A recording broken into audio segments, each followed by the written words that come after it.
Ebusiafo aha eye Ghanatube so ensem a ekoso ewo Ghana four corners ni gina no eno ena channel we de ebro matenase fefefe mekwako medensem aba ebusiafo entempa ni dimechi na yenkotie ensem bia ekoso ewo omani. This evening, the International Monetary Fund is projecting that Ghana will end the year with a growth rate of 4%.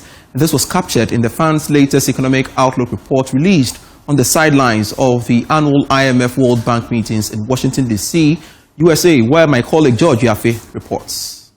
The growth projection for Ghana by the IMF can be described as interesting because if you look at other partners or development partners of Ghana and what they have projected for Ghana, it is quite high than what the fund is estimating that Ghana would end the year when it comes to its GDP. The fund in its economic outlook report is projecting that Ghana would end the year with a growth rate of 4%. Now, that is quite lower than what the World Bank is projecting for Ghana of about 4.3%. And even what government of Ghana is estimating that we will end the year with 4.4% growth rate for the economy. One is not sure what has gone into these projections, but some have argued that the fund could come back and review these estimates because the economic data was based on the old numbers. And looking at the current development in the economy, the fund would indeed come back again to revise the numbers for this year. If you project to 2026, the IMF believes that will expand at a very strong rate, growing more than 4.5% end year 2026. But the economic director at the IMF believes that countries like Ghana needs to do more to maintain that fiscal discipline for these numbers to be sustained going forward. You make sure your economy is as resilient as it can be. You make sure that you have the fiscal buffers that you need, because you're going to need to use them when you're hit by one of these shocks, and if you don't have them, then the impact is going to be much larger. So making sure you protect the fiscal buffers. Second, making sure that you have the right institutional environment so that you have institutions that are trusted, that can do their job, that have frameworks that are strong. That is also going to be helpful in maintaining expectations, in maintaining some sense of stability in the economy. Going through the World Economic Outlook report, another interesting data that many will be debating about is the inflation rate. The IMF is projecting that Ghana would end the year with an inflation rate of more than 16%. Some have argued that looking at the current numbers, is the IMF right with these projections in terms of inflation for Ghana? Or again, these numbers are based on old economic data and the IMF will come back to do the necessary adjustment? Well, time will tell. Engaging some officials here at the IMF, they argue or they tell me that they might come back to revise some of these numbers, because looking at where Ghana's inflation is seeing right now, doing around 9% when it comes to growth rate and inflation for end year for Ghana. Well, it looks like the way things are going, the country would indeed do well. But the caution here is that Ghana needs to stick to fiscal discipline if they want to maintain these numbers and again be the shining star for Africa, and a country that went to do the IMF program and they are currently doing well. From the Headquarters 1 building in Washington, D.C., USA, this is George Yafe reporting for Business.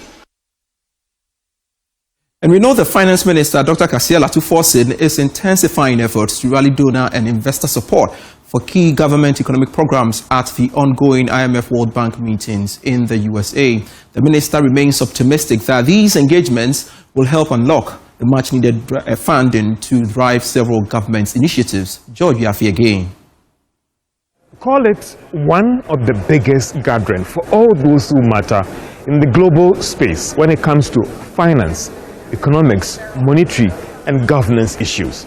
And yes, they are all gathering here in Washington, D.C. to deliberate on issues that affect member countries, the global economy, and what steps can be taken to mitigate its shocks against countries like Ghana and others as well in the region.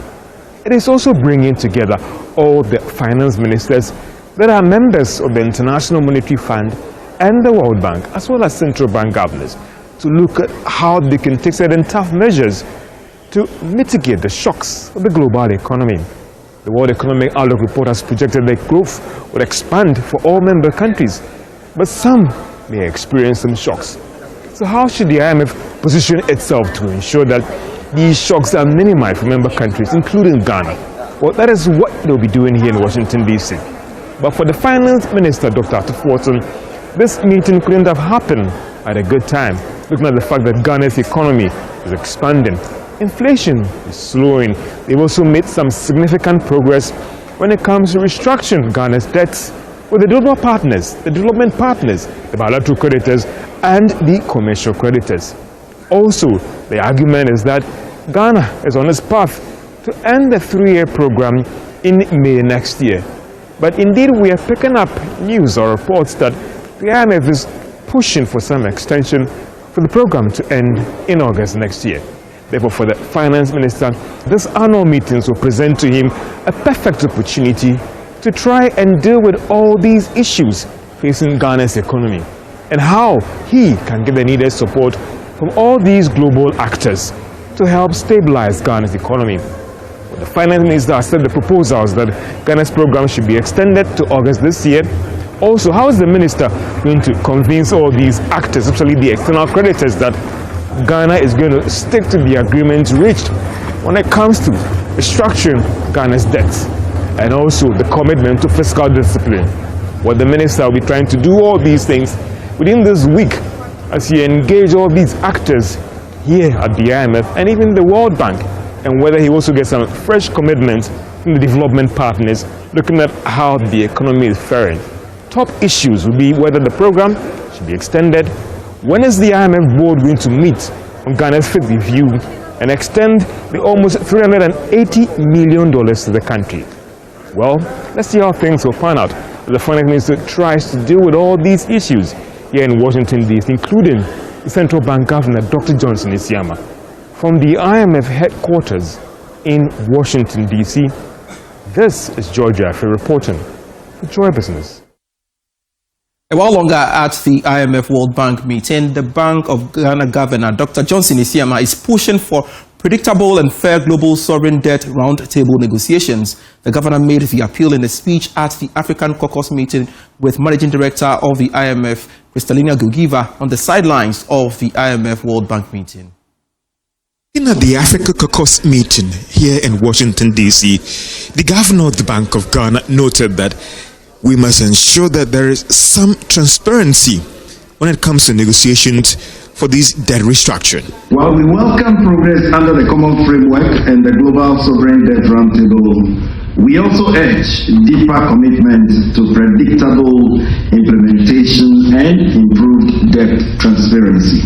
The IMF must productively strengthen its risk management framework, a framework that is aligned with its surveillance mandate, which is to safeguard financial stability amid Africa's accelerating digital transformation and the deepening bank sovereign nexus. The governor also argued that everything must be done to support the IMF so it can play its rightful role in the global financial system. We call for stronger fiscal institutions to ensure transparent, accountable borrowing that is aligned with development goals. Enhanced IMF support in public financial management, domestic resource mobilization, and debt market development. These are vital to reduce vulnerabilities and preserve social cohesion. The governor believes that doing all these things will go a long way to ensure that there is some safety in the global financial system for developing countries like Ghana to thrive. Innovations like artificial intelligence, blockchain, and digital currencies do present both opportunities and risks, such as we are seeing in my country. So we advocate for enhanced IMF technical support in this regard, to strengthen cybersecurity, to bolster risk-based supervisory capacity, and advance coordinated macroprudential policies to mitigate emerging threats and ensure resilient financial systems across the continent. From Washington, D.C., USA, this is George Affe reporting for Joy Business. Madam Asapa Samudi Mechi and my Kotie and some no with me an opportunity I share views on the issues at our comment section. Now you better break again kind Nina Eddie among fair as my message Musono, Mema away if you sell over subscribe. Now I hit a notification link in the so and I'm fair I think so. Mema away if you saw be share never fair everything for aha Ghanatube send them the ganka modofo snow minam tena say Eden sem no employment sisi ade makamo.